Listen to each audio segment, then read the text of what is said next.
आणि आता पाहणार आहोत टॉप 9 घडामोडी जिल्ह्यांच्या बातम्या। नागपूर डॉक्टर बाबासाहेब आंबेडकर आंतरराष्ट्रीय विमानतळावर खासगी विमानं हेलिकॉप्टरची वर्दळ वाढली। मागच्या वर्षात 1611 खासगी विमानं तर 332 हेलिकॉप्टर उतरले। 10वी-12वीच्या परीक्षा केंद्रांवर कॉपीमुक्त अभियान राबवणार महाराष्ट्र राज्य माध्यमिक आणि उच्च माध्यमिक शिक्षण मंडळाचा निर्णय। नागपूर शहरातील 90% केंद्रांवर सीसीटीव्ही उपलब्ध। 12वीची परीक्षा 10 तर 10वीची 20 फेब्रुवारीपासून सुरू होणार। सोलापुरात अल्पवयीन मुलीचं जबरदस्ती धर्मांतरण करून लग्न केल्याचा धक्कादायक प्रकार।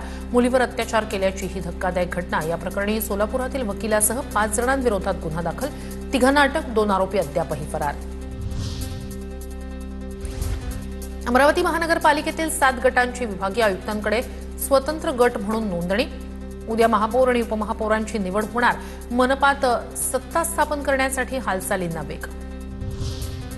नाशिकमध्ये कुंभमेळ्यात श्रमदान करणाऱ्या विद्यार्थ्याला गुणदान। सावित्रीबाई फुले पुणे विद्यापीठाचा निर्णय। प्रशासनाला मदत करणाऱ्या विद्यार्थ्याला 2 श्रेयांक देण्यात येणार। नंदुरबारमध्ये लाडकी बहीण योजनेसाठी 710 पुरुषांचे अर्ज। महिला बालकल्याण विभागाकडून तातडीने अर्ज अपात्र करण्यात आले। 710 अर्जदारांवर कोणती कारवाई होणार याकडे लक्ष।